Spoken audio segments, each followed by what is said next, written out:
episodio más de Un Cafecito con el PLDista. Este es el episodio número 36. A propósito de las inundaciones y las fuertes lluvias que acontecieron el pasado fin de semana en la República Dominicana y los estragos que causó específicamente en la capital. Hace un año, precisamente que tuvimos esta entrevista con este invitado especial y nos habló de todo lo que podría acarrear, ¿no? Las dificultades que podría tener un enfrentamiento, un acontecimiento como este de los fenómenos naturales y más la lluvia, a propósito de las dificultades, valga la redundancia, del drenaje pluvial en la capital. Hace un año nos advirtió, nos explicó todo lo que podía pasar y acontecer si no se daban los rigurosos mantenimientos, si no se creaban las estructuras o las obras que se necesitaban para mejorar el drenaje pluvial.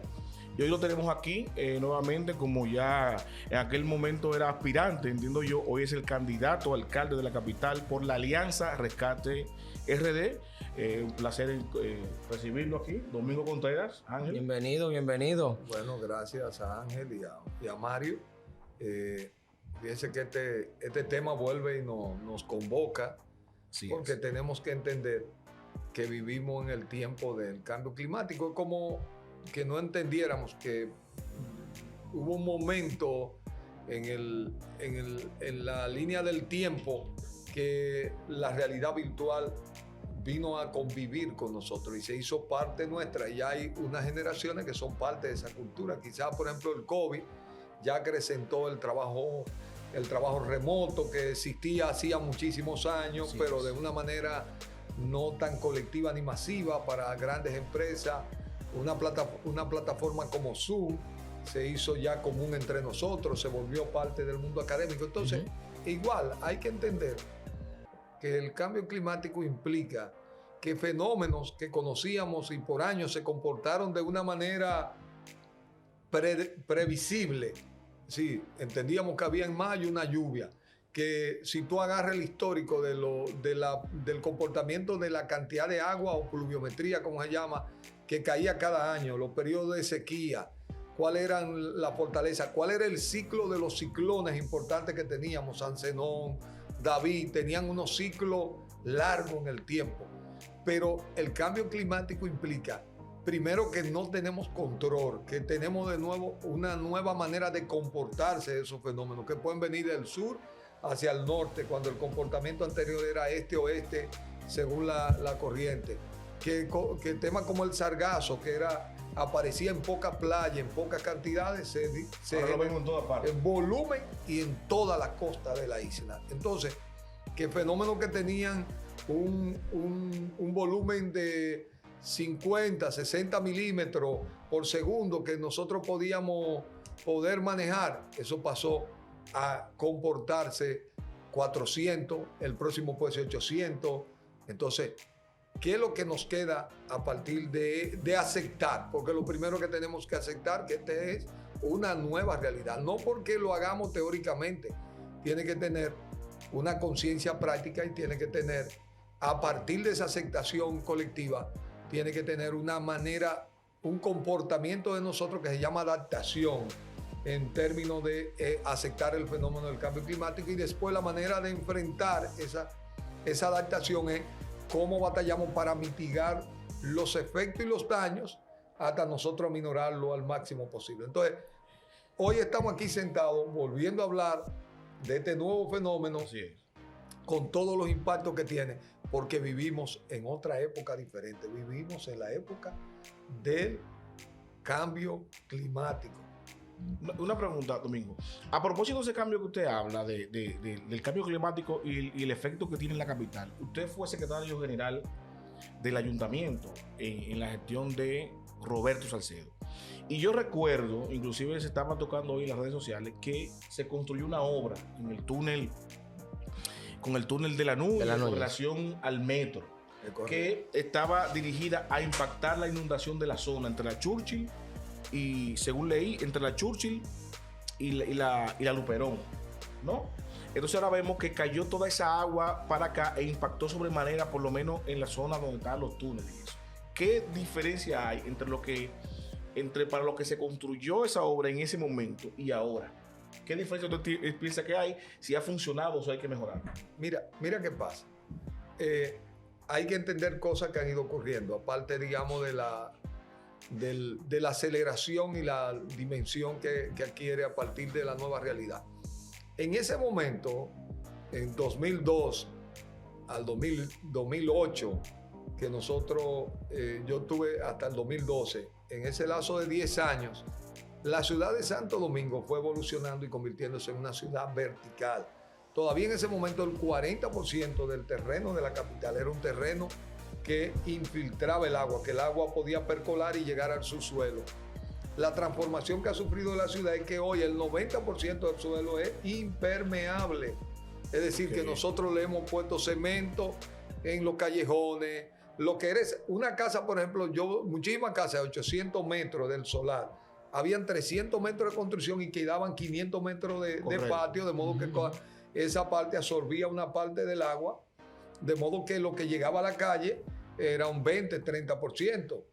Esta es una ciudad de terraza con el propio drenaje natural más los sistemas de laguna.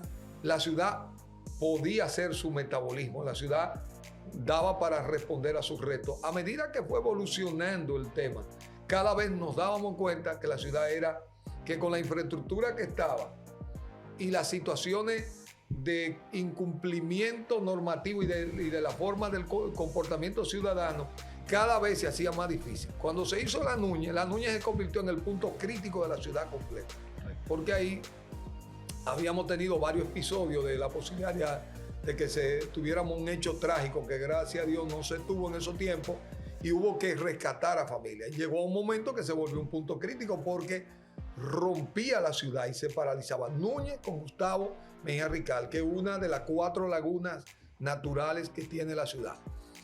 Se hizo primero un proyecto que se llamó Parque Ambiental Núñez de Cáceres, que se hizo desde la CA y se le hicieron una batería de pozos filtrantes porque se pensaba que eso iba a resolver el problema de la cantidad de agua que interconectaba ahí, porque ahí interconecta el ensanche Quiqueya, Los Prados, La Pradera, El Millón. Toda esa agua que viene de esos sectores.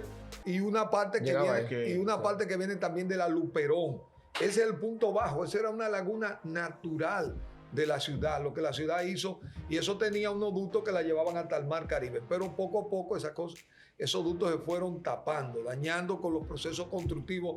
Si tú hiciste un soterrado en la 27, si fuiste construyendo obras de infraestructura a lo largo de todo el recorrido, esos túneles que estaban en cierta profundidad, porque esto es roca caliza, se fueron dañando. Entonces, esa intervención que hicimos en la laguna de declararlo parque ambiental fracasó. Con la segunda lluvia se volvió a desbordar la Núñez de Cáceres. Esto dio una belleza, fue importante, el parque está ahí. Entonces, pero el efecto del drenaje no lo consiguió, no se consiguió. Okay. Eso fracasó, se hizo una inversión, pero eso no logró el efecto. Eso lo construyó la CAS. La CAS, correcto. Entonces tuvo que venir el gobierno central. Ya la política del metro había iniciado en la ciudad. Ya nosotros habíamos pasado a otro nivel, y lo digo a otro nivel porque aquí estoy diciendo a la gente, es que eso es muy caro, es que eso aquí, es que lo que se hace en el subsuelo no se ve y nadie quiere invertir. Es que aquí ya se invierte mucho en el subsuelo. Eso pertenecía a otra etapa de la vida de la ciudad y del país. Entonces, se decidió hacer un túnel en la Núñez de Cáceres, que se unió a otra infraestructura que había hecho el doctor Balaguer por el área del Parque Mirador cuando se hizo el túnel de la Núñez. Cuando tú vienes subiendo desde el malecón por la Núñez, hay un momento que tú cruzas un túnel que cruza la Nacaona. Correcto, la Nacaona, sí, yo sé cuál es. Y tú vuelves y subes para chocar ahí con la Sarasota y después la Bolívar. Entonces, debajo en ese lugar se hizo un sistema de drenaje soterrado con un sistema de galería que estaba ahí. Entonces lo que se hizo fue interconectar. Ese sistema tiene 2 kilómetros exactamente y se interconectó. Entonces se hizo un sistema que tiene una capacidad de 20 metros cúbicos por segundo de desagüe de agua. Entonces, por eso se comenzaron a hacer la interconexión con Los Prados, con el ensanche Quiqueya, y eso tuvo un impacto enorme mejorando esas condiciones. Ahora bien, Eso resolvió. Nosotros cuando había una lluvia, al ensanche Quiqueya llegamos a entrar en bote con un motor, que se le prendía el motor. Para poder entrar. Para Era entrar, un río. un río, se convirtió en una laguna total. Eso... Yo recuerdo, hay fotos todavía. La pueden buscar. Eso se terminó resolviendo en todo ese entorno. Pero esos son sistemas que hay que darle mantenimiento. Esa interconexión se van llenando de plástico, las rejillas se van llenando de plástico. Entonces, eso resolvió. ¿Qué es lo que le falta de infraestructura? En la Máximo Gómez hay un sistema de eso.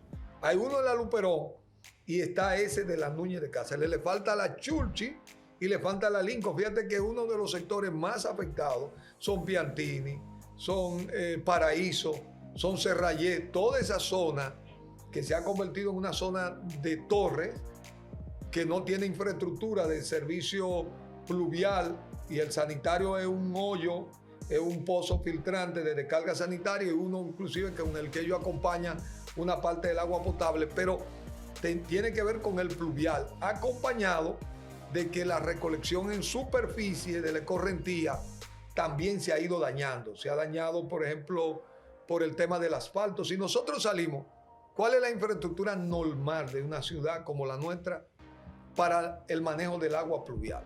Están los contenes. Los contenes no están ahí de lujo.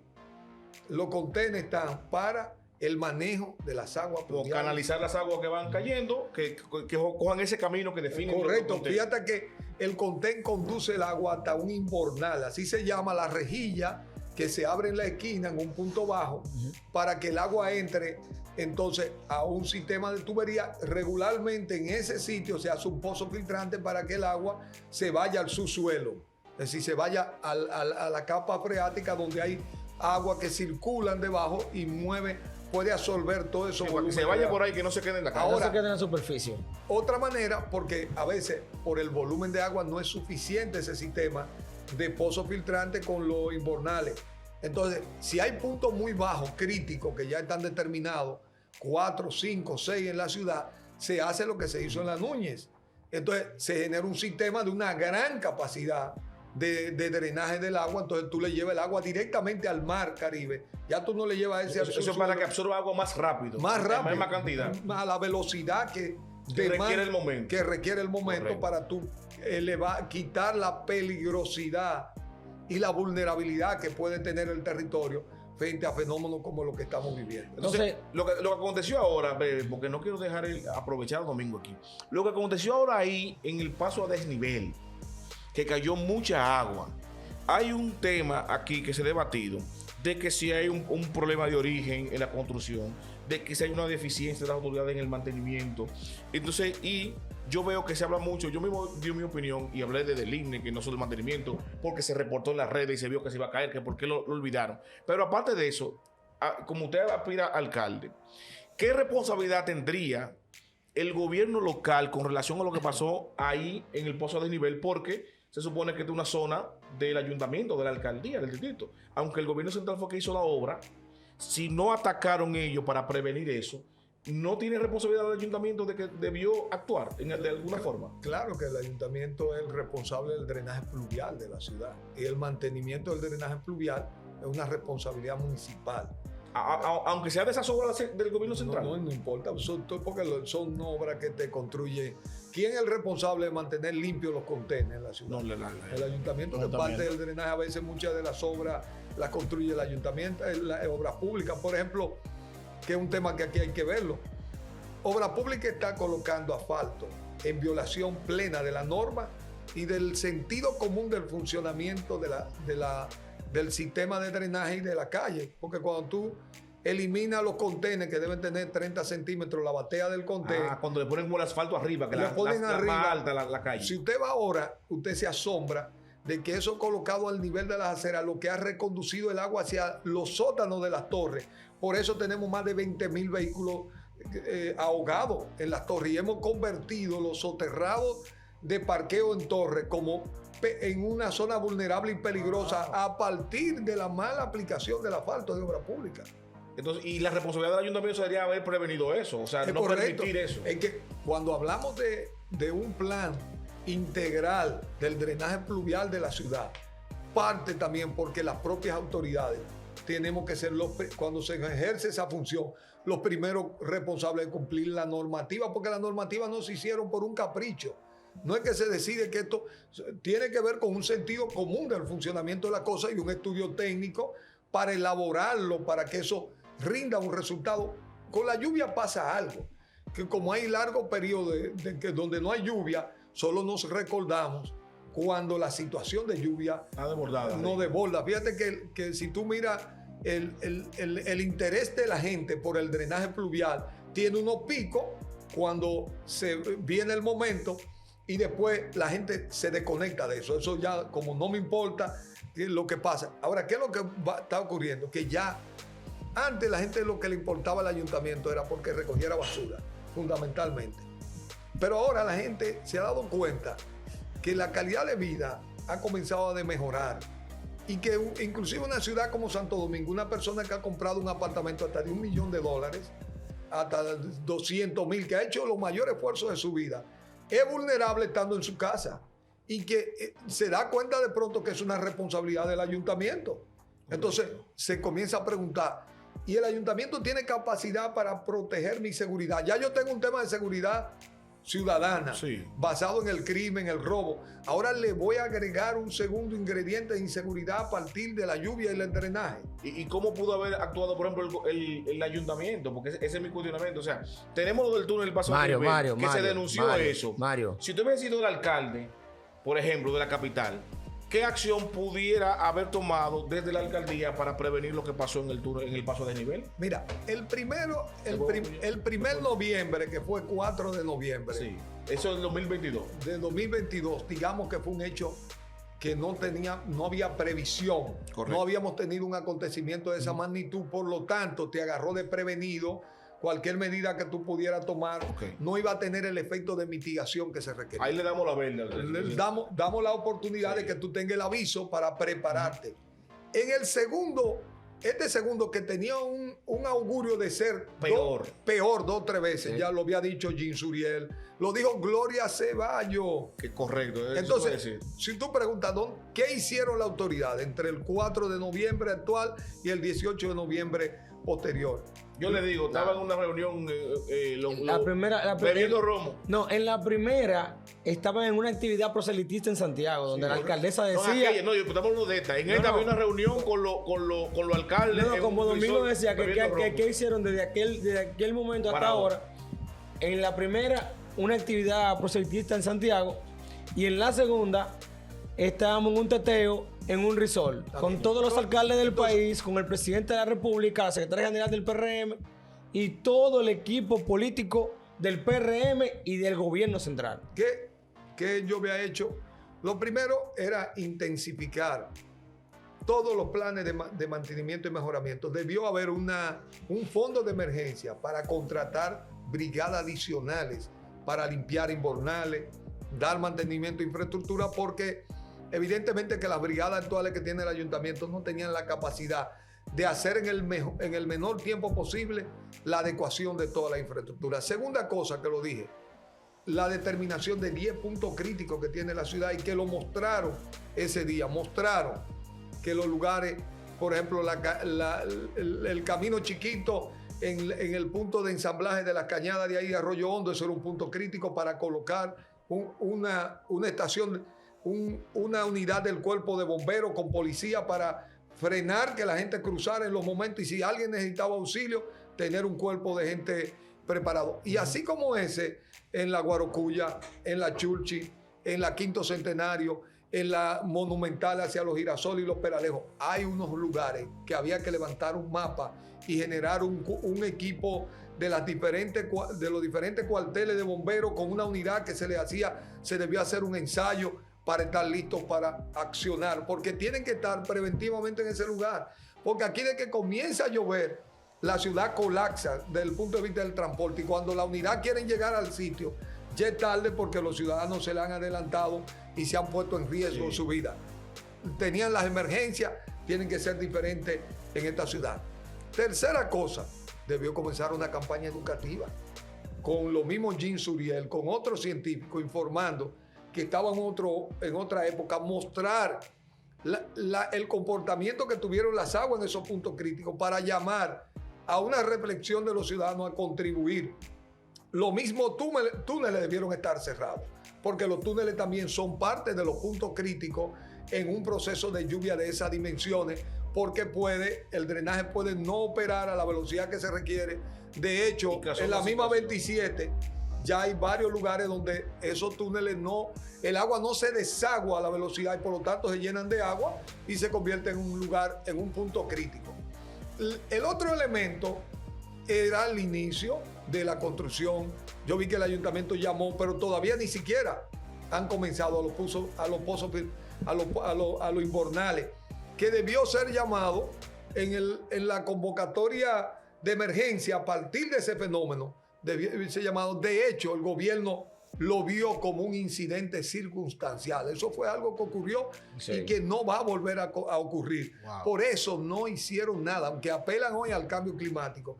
La verdad que no creyeron, lo improvisaron, lo dejaron, no tienen informaciones suficientes para entender cuál es el momento que vivimos hoy como desafío a partir del clima. Esa respuesta improvisada, Domingo, pero fue de la parte administrativa de la alcaldía.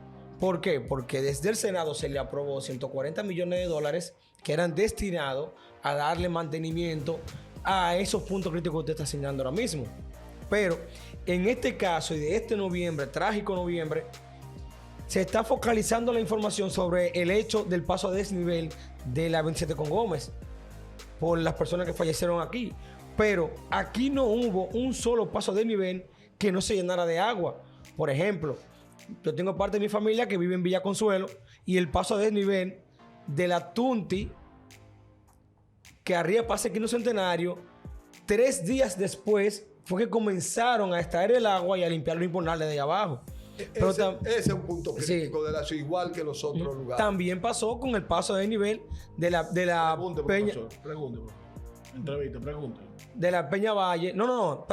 Informando de que también hubieron varios puntos críticos con un paso de nivel que tampoco se le dio mantenimiento, ni siquiera porque se le aportó 140 millones de dólares para ese caso. O sea, yo siempre he sido de opinión que si no hay un responsable, todos somos cómplices. Si del gasto, si usted tuviera hoy en día que establecer en qué se gastó ese dinero que era para darle mantenimiento a esos puntos críticos, entonces, ¿a quién tiene el Estado Dominicano que decir que es el responsable tanto de la parte de la tragedia lamentable de aquel noviembre y también la de este noviembre? Mira, en un país que no se politice la cosa a ese grado y que haya un nivel de responsabilidad, en los Estados Unidos, en cualquier lugar, el Congreso ya haría una interpelación a todos los responsables de esto. Tendrían que explicar qué fue lo que pasó, que habiendo tomado el dinero prestado, habiendo tenido un aviso, habiendo su cuerpo de emergencia, haber dado las informaciones, teniendo la formación en vivo del Centro de Meteorología de la Florida, de la NASA, teniendo Gloria Ceballos y otros actores importantes, ¿cómo fue que no hicieron nada? Lo tomó totalmente desprevenido. De hecho, autoridades importantes que estaban llamados a proteger a la población, hubo que salvarlo, porque ellos mismos, en la inadvertencia, pusieron su vida en riesgo. Entonces, lo que te indica realmente el nivel, el propio director al compartir una actividad privada, relajó. La gente dijo, bueno, aquí no va a pasar nada. Cuando debió haber una máxima alerta, el hecho de decir que yo voy para una boda, los otros estar en lugares recreativos, dejaron desprevenido totalmente a la población. Entonces, yo creo que es muy grave. Es un tema para... También la misma alcaldesa que dice que aquí no pasa nada. Para reflexionarlo. Fíjate que aquí, cuando pasó el huracán George, hubo un fenómeno similar. Y de eso la República Dominicana aprendió. De ahí salió el COE. Sí. El Centro de Operaciones de Emergencia, que se despolitizó y que ha tenido desde esa época un cuerpo profesional. Y un rol importantísimo. Y un rol importante que le ha salvado muchas vidas y bienes a la República Dominicana, pero ese COE trabajó hasta ahora en condiciones de un movimiento del clima normal.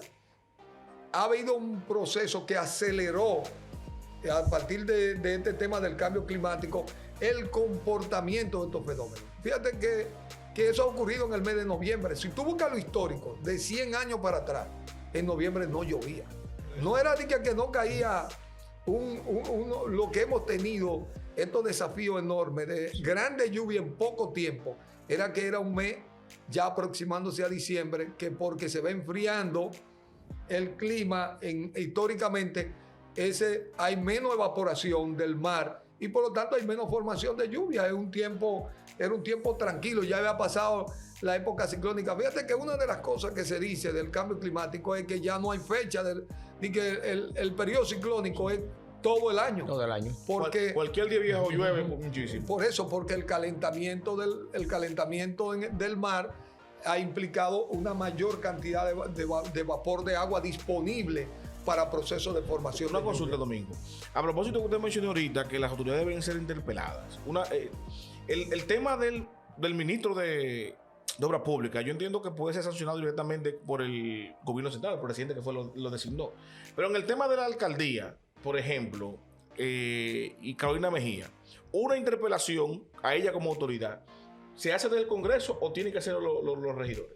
Mira, probablemente debería ser del Congreso, porque evidentemente que aquí hay una explicación que siempre vamos a dar y es un tema del que yo quiero traer, porque no se trata solo de buscar un responsable, se trata de que este acontecimiento sirva de ejemplo para nosotros dar un salto, porque aquí el mismo presidente dijo que no se puede hacer nada, que eso es muy caro, que eso es muy difícil, que se lleva mucho tiempo. Y que eso no se ve. No, yo le quiero decir esto, porque he escuchado mucha gente, inclusive, y como que si ellos tienen 20 años en esto no han hecho nada. Le voy a poner el ejemplo. ¿Qué era la Nueva Barquita aquí? Proyecto en el que tuve el honor de trabajar. El punto más crítico. Y voy más atrás.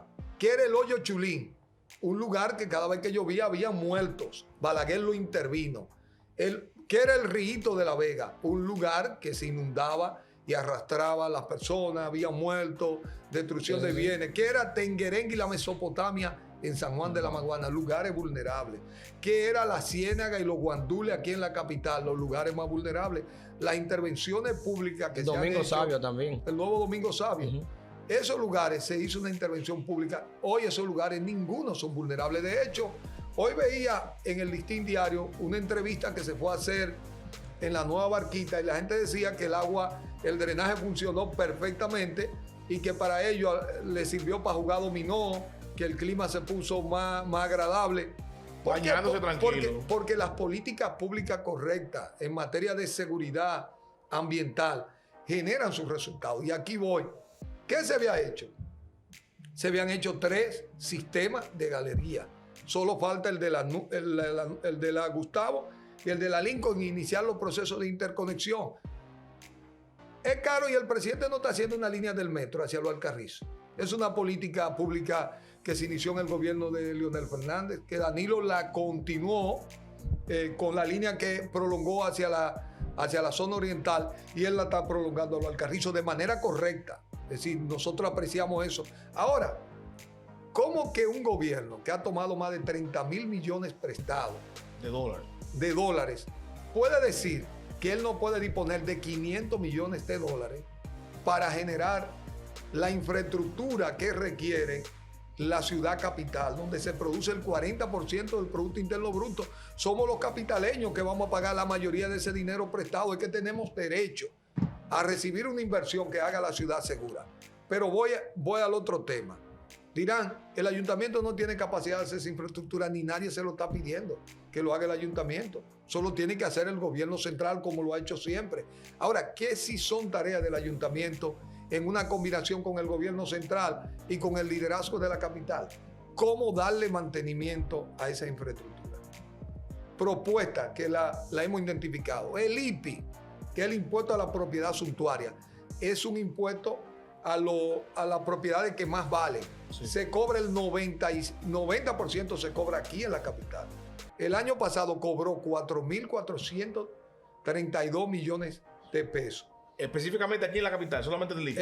Ese del IPI. ¿Qué es lo que estamos pidiendo? Por la ley de capitalidad, especialicemos ese fondo con un fideicomiso de mantenimiento del drenaje pluvial y del tema de circulación vial y de seguridad, que se dedique para fortalecer esos servicios que los capitaleños los piden como su principal demanda hoy social: seguridad, drenaje y mejoramiento del tránsito.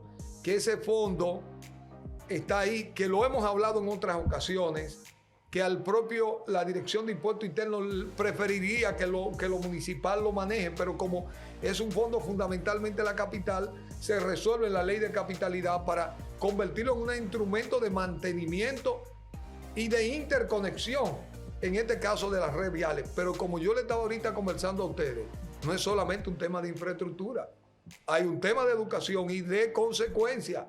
Por ejemplo, comenzando con el mismo Ministerio de Obras Públicas, la norma de colocar el asfalto tiene que ser diferente.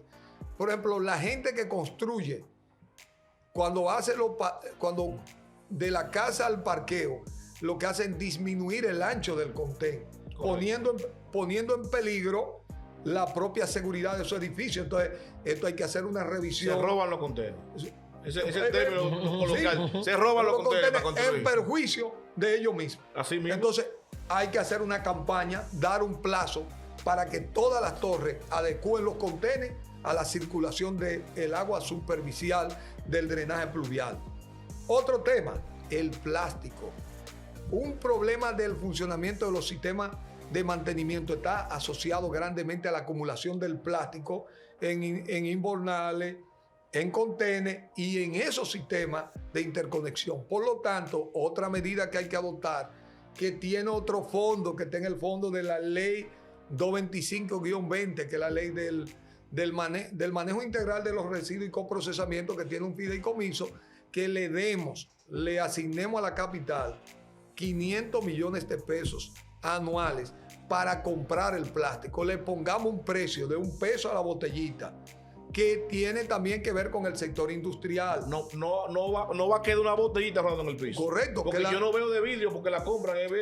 Entonces, ¿qué pasa? Por ejemplo, la mayor vendedora de agua o de gaseosa, en la ley está establecida la responsabilidad extendida del productor o del industrial, del comercializador y el del distribuidor. Entonces, hay que ponerle un precio para hacer una cadena de recuperación. Y esos industriales del país tienen la responsabilidad de ellos crear una industria para tener una industria local, como ya la crearon en el vidrio, como la tienen en el cartón, como la hay en el aluminio, como la hay, porque la ley está prevista para nosotros terminar con este caos de la basura, de movernos a otra cultura. Y eso es un elemento fundamental, porque el plástico, una vez recuperado este volumen de plástico, va a hacer que nuestro sistema de drenaje, nuestra infraestructura puedan operar a máxima capacidad. Domingo, yo que me manejo mucho aquí en la capital, más siempre en la Kennedy, entre Kennedy y las universitarias, yo me indigné e hice un video que lo colocaron en la plataforma, donde yo hice un video de todo el recorrido con lomas de basura. Si hablamos de control del plástico y de comprar el plástico, también tenemos que hablar de la eficientizar la recogida de la basura en la capital. Ahora mismo todas las esquinas de aquí están llenas de basura. Y yo te voy a decir algo más grave.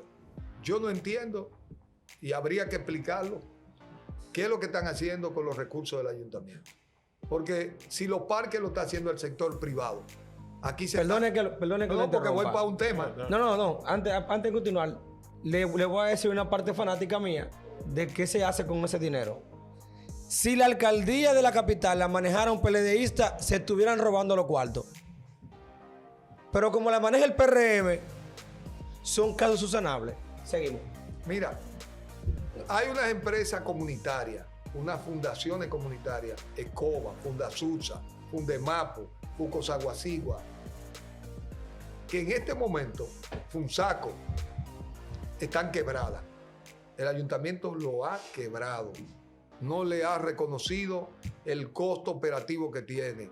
Los camiones que tiene están destartalados, cuando son el mejor instrumento. Tú vas a Villa Agrícola y la estación de transferencia es un vertedero Eso que tú has dicho, hay una parte de la ciudad que está limpia y otra parte de la ciudad que está totalmente abandonada. Pero si tú hablaras probablemente con las empresas recolectoras, lejos de lo que ocurrió antes, que logramos que el tema de la basura dejara de ser un problema por temas financieros, que logramos que las empresas compraran equipo nuevo, que se fueran tecnificando y fueran siendo mejores, que hoy nosotros debiéramos estar pasando a que esta empresa recolectara separado el reciclaje. Esa empresa tiene problemas serios de renovación de su equipo. Yo creo que es el momento también de que el ayuntamiento se revise realmente el destino a una de las actividades más importantes, porque esta tiene que ver, porque lo que hemos hablado, si yo quiero desarrollar una cultura del reciclaje y quiero moverme, necesito realmente tener los actores del servicio de la recolección de la basura alineados y en las mejores condiciones para exigirle esa tarea. Domingo, mire, antes de pasar al tema político, una última inquietud, porque eso me deja a mí un sinsabor no tocarlo. El tema del régimen de consecuencia. ¿Cuál es el régimen de consecuencia desde el ayuntamiento hacia la ciudadanía o los empresarios que no cumplen con los protocolos? Porque yo veo que hay muchas propuestas de los empresarios, de las construcciones de la casa, de que el asfalto no esté muy alto, que esté más bajito, que la basura que la recogen, que no recogen. Pero yo no veo un régimen de consecuencia ni para el ciudadano, pero evidentemente tampoco para el ayuntamiento, porque ahora hay problemas, como usted bien señala, del asfalto y de los contenedores, la ausencia de la alcaldía. ¿Cómo nosotros como ciudadanos podemos reclamarle a la alcaldía y un régimen de consecuencia que no sea simplemente no votar por ella, por ejemplo, cada 4 años por el alcalde que esté ahí, sino ahora?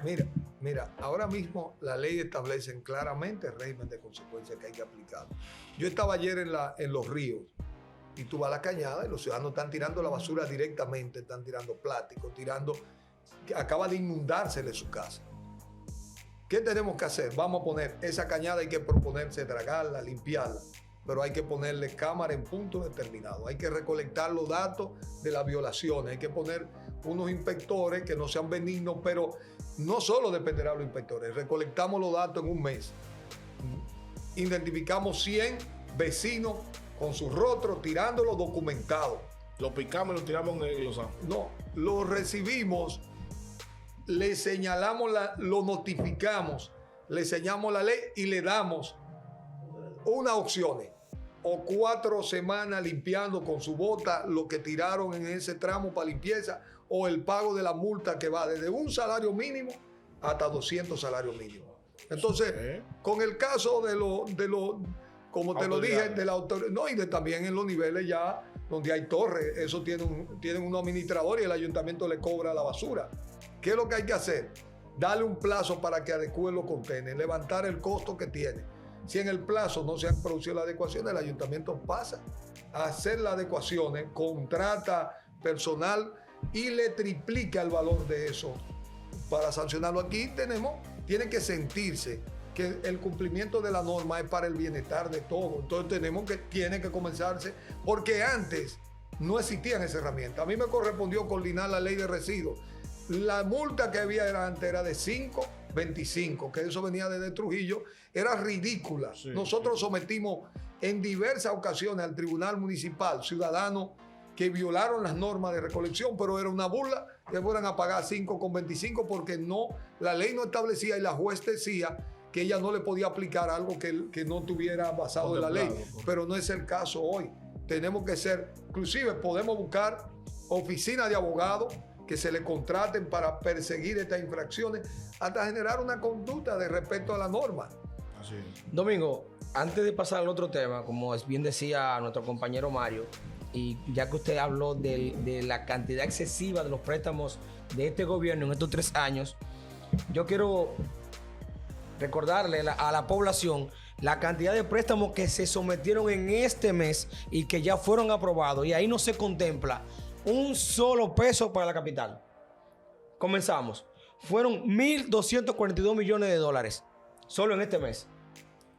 36 millones de dólares para eficiencia energética, 70 millones de dólares para gestión costera, 250 millones para modernizar el agua, 236 millones para obras complementarias de la presa de Monte Grande, 400 millones para el segundo financiamiento para el apoyo de la reforma del sector eléctrico, 2,5 más para financiar la línea 2C del metro, para un total de 1.242 millones de dólares.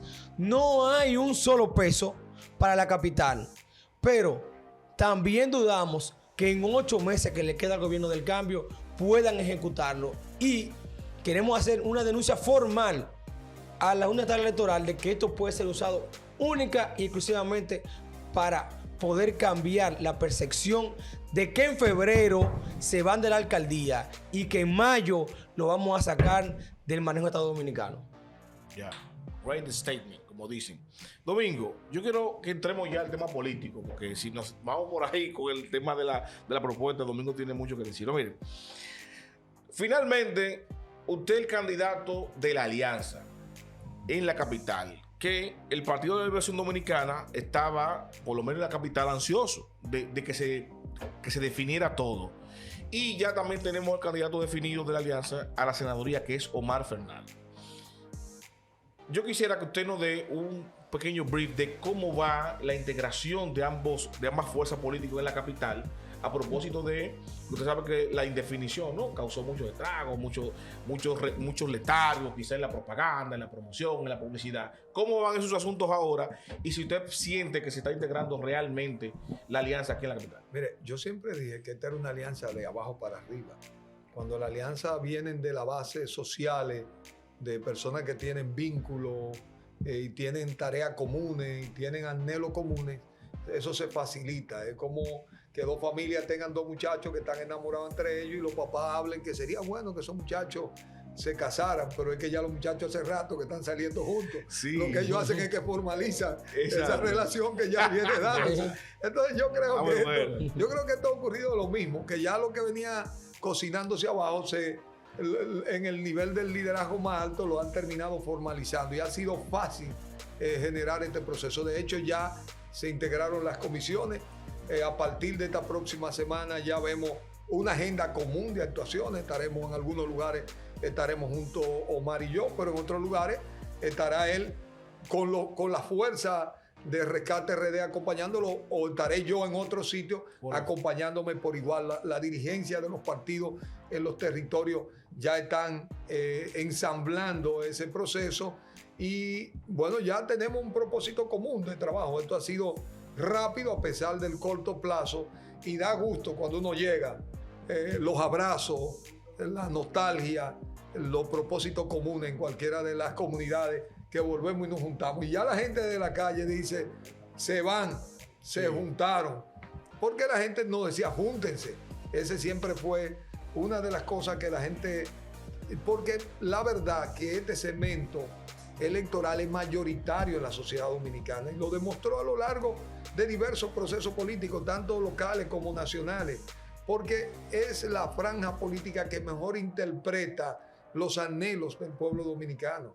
Cuando le toca gobernar los que no están gobernando, ellos siempre van con esa misma aura redentora, pero al final se meten en una burbuja que los propios de ellos, de su partido, se sienten aplastados, se sienten ignorados. Si ustedes quieren, vayan a los sitios, pregúntenle a esos compañeros que ellos mismos, pero Farid es un ejemplo de eso. Como ustedes también, ese comportamiento político. Sí. Entonces, no, que le tildaban eso a la alianza, que la indefinición iba a hacer que la alianza fracasara, ¿verdad? Pero ahora lo que están indefinidos del partido de gobierno. Es correcto. No, porque la alianza lo puso rapidísimo. Sí. Ellos nunca pensaron que esta alianza era posible hacerla. Creían después, cuando se hizo el primer anuncio, dijo, eso es un acuerdo de borrachos, que no tiene fuerza. Sí. Pero cuando se ha hecho esta alianza que cambia la composición del Congreso, ya ellos se dan cuenta que es una alianza de verdad y profunda que va dirigida a la recuperación del poder. Pero mire, yo tengo una quiquilla, una preguntilla, una quiquilla, con relación a la integración de la alianza, porque tenemos que tener claro que ambos partidos tienen un candidato presidencial. Entonces, la base que apoyan a Domingo Alcalde del PLD y que apoyan a Omar Fernández, senador, y viceversa, los de la Fuerza del Pueblo o el PRD que apoyan a Domingo Alcalde y a Omar senador, están divididos en lo presidencial. Eso, ¿cómo se maneja eso cuando se juntan? No menciona lo presidencial. ¿Cómo se maneja eso? No, mira, hay un elemento que esta alianza tiene. Recuérdense que esta alianza tiene también un compromiso de un gobierno compartido. ¿Qué es lo que implica? Porque esto lo pone cualquiera que fuere el que le toque encabezar la alianza, los otros tendrán una cuota de participación, que es siempre un anhelo de poder participar en ese esfuerzo común de rescatar el país, de tener una oportunidad de ejercer una función en la administración pública, sobre todo para la gente que tiene política. Entonces, eso da mucha tranquilidad, porque esa fue la experiencia del PLD con todas las luces y sombras que pueda tener. Cuando gobernamos, hicimos alianza. Miguel Vargas estuvo en la Cancillería y en otras instituciones, y otros compañeros de diversas corrientes internas del partido que ahora ya tienen expresiones políticas propias, también ocupaban puestos que se rotaban. Sí, pero Domingo tenían un candidato presidencial unificado. Yo digo ahora, porque hay unos pueblitas, por ejemplo, que llevan a Leonel, lo apoyan a usted, y unos que apoyan a Abel llevan a Omar. Entonces, no hablan eso, se abrazan uno con la foto de Leonel, con la foto de Abel. Ya no importa, tú no viste cómo Omar fue a un local, porque con la foto de Abel atrás. Y a mí me tocará estar en algunos lugares con la foto de Leonel, pero nosotros lo que tenemos cada uno que hacer nuestro trabajo y competirlo. Lo decía hoy, lo decía Nelson Gómez, de una actividad que tuvimos. Yo le dije a los compañeros que vayan en masa, que no se dejen arrollados de los PLDistas. Que hay como una competencia pero esa competencia es buena, porque es una competencia para darle fuerza y presencia en la calle, y que la gente vea que esta alianza es una alianza que tiene power, que tiene fuerza, y que usted sabe que esos PRMistas que ellos se han dado a arrinconarnos, a querernos desacreditar, a hacer todo lo que han hecho, tienen que sentir ahora que regresaron lo que saben ganarle a ellos, lo que saben ponerlo en su lugar y darle el sitio que la historia le ha reservado cada vez que ellos gobiernan, porque son ellos que se han ganado el calificativo de que no saben gobernar.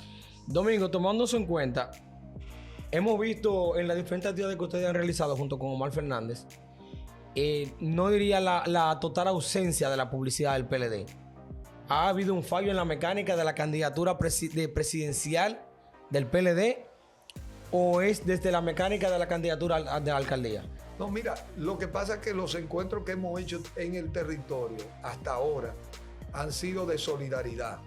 No han tenido el interés de una presencia muy política. No hemos querido.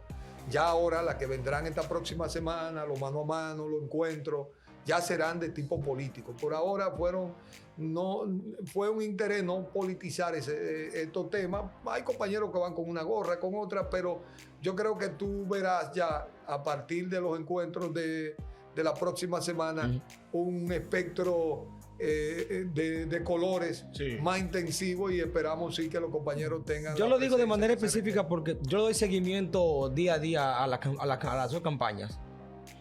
Y ayer lo estamos viendo un mal verde y muy escaso la publicidad del PLD. No, porque esa es una actividad que organizó Omar. Okay. Nosotros la acompañamos, no era una actividad, estábamos en el área. No era una actividad conjunta. No, la hicimos conjuntamente, pero también hay actividades que tendrán, pero también porque por esa característica que él tenía una actividad programada, le acompañamos, pero ahí ya las actividades en las que los compañeros ya se prepararán, y tú verás esos mares verde, morado, blanco, ¿sí? Amarillo y otras organizaciones que nos acompañan. Yo, de hecho, estaba viendo a un compañero y yo le decía, ¿cómo tú sintetizas con los eslogans lo que tenemos? Él dijo, el VP con Miguel Vargas, juntos podemos, aguanten que falta poco, es para adelante que vamos. Por eso es larguísimo por funciones. No, señores, miren, Domingo, ya para cerrar, una última inquietud para que nos arroje luz. ¿Cómo van, y como vos autorizado, usted como candidato de la alianza, cómo están los números en la capital? ¿Cómo están los números porque una configuración anterior, ¿verdad?, de Domingo candidato del PLD, y ya estaba definido eso, de una posible alianza, es distinta a esta coyuntura, que hay una reconfiguración de la fuerza política, porque quizá la gente que estaban decididos a apoyarlo de la otra fuerza no estaban haciendo más movimiento. ¿Qué diferencia hay ahora? ¿Cómo están los números? ¿Cómo está el candidato que sea de la alcaldía? Porque todavía oficialmente Carolina no ha dicho que va, pero supongamos que ella. ¿Cómo están los números de la alianza versus el partido de gobierno y sus aliados en la capital? Mira, nosotros vamos a encuestar ahora esta semana, porque la alianza apenas había que dejar que se reconfigurara y la gente ya la asumiera como tal. Y tú sabes que esos ensamblajes no son automáticos, eso se lleva su día hasta que la gente ya lo asume como tal. Pero ya hay las condiciones que la mayoría de la gente ya se lo ha asumido como tal, para que ya salgan los encuestadores y tener un perfil no solo del tema de la simpatía, que es importante, porque te voy a dar este dato, Mario, se lo he dicho, de 78 elecciones de ciudades capitales y de ciudades intermedias grandes, las 78 lo ha ganado la oposición.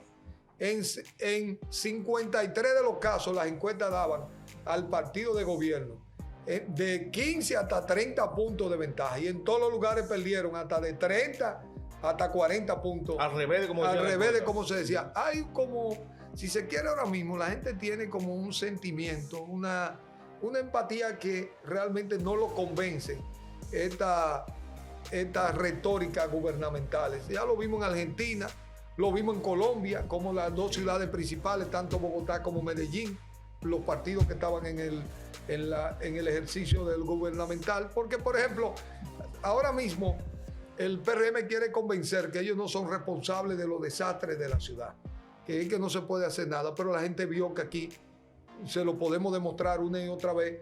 Hay unos antecedentes que ellos se descuidaron a unos niveles que subestimaron estos procesos. Y así estuvo habiendo en seguridad.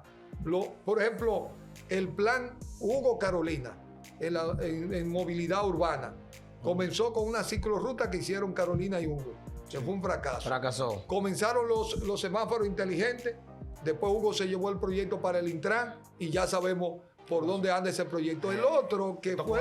Te toca una tecla fuerte ahí. Lo otro que fueron los pares viales que comenzaron a hacerse, se pararon. Los barrios están esperando que muchas calles se pongan de una vía porque hay mucho conflicto, porque no hay parqueo suficiente.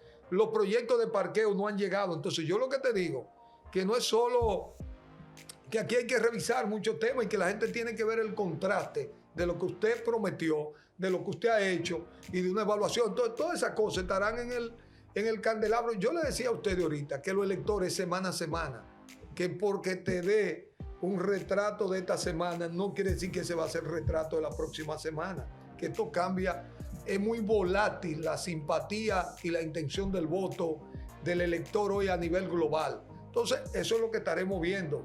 Y lo que sentimos es que el elector que estaba pidiendo una alternativa a este gobierno que no resuelve sus principales problemas, que sigue dando excusas y endeudándonos, porque no son una excusa.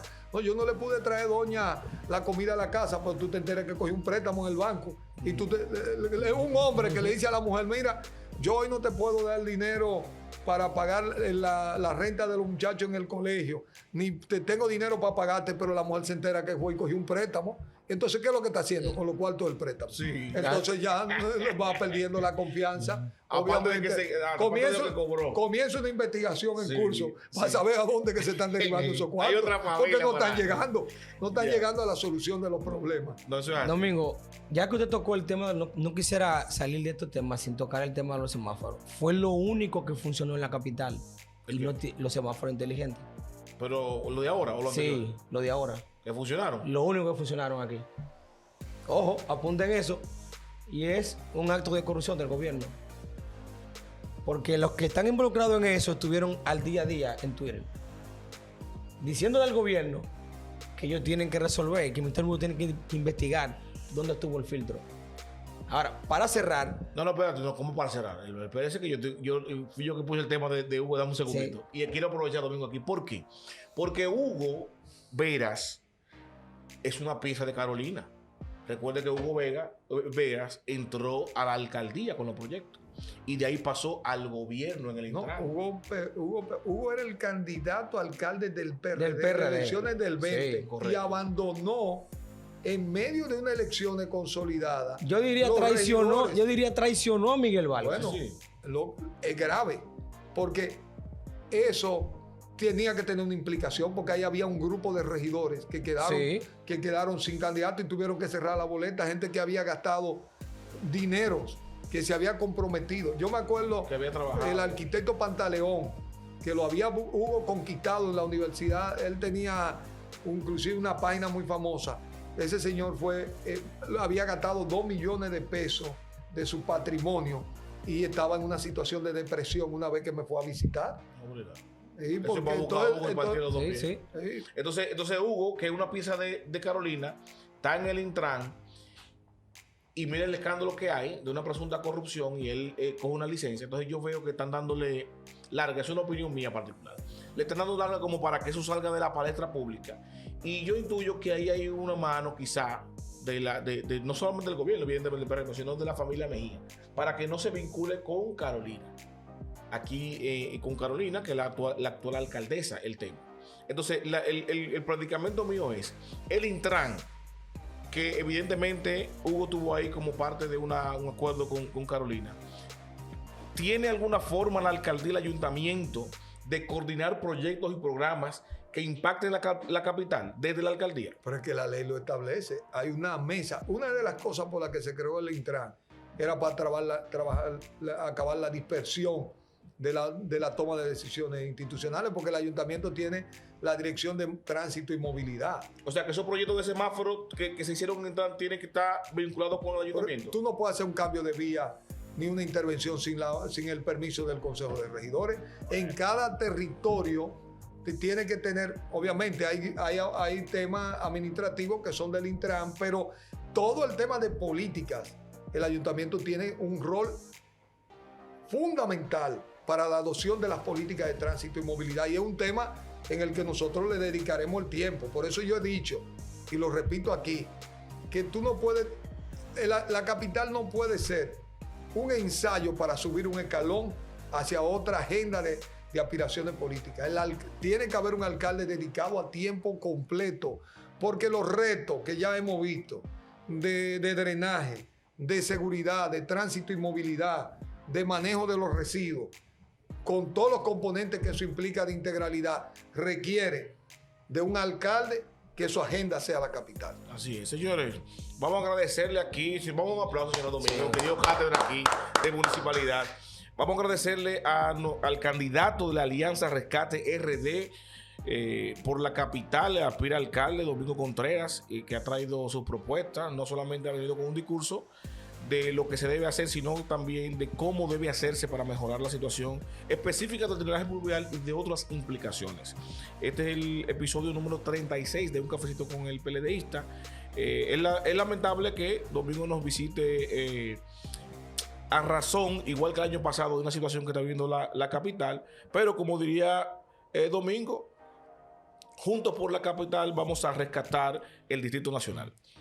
Hacerle un llamado a todos los PLDistas a salir vestidos de morados, a apoyar a nuestros candidatos a nivel nacional, nuestros candidatos a alcaldes, como el caso de Domingo Contreras, nuestros candidatos a regidores, nuestros candidatos a diputados, a senadores, porque no hay mayo sin febrero.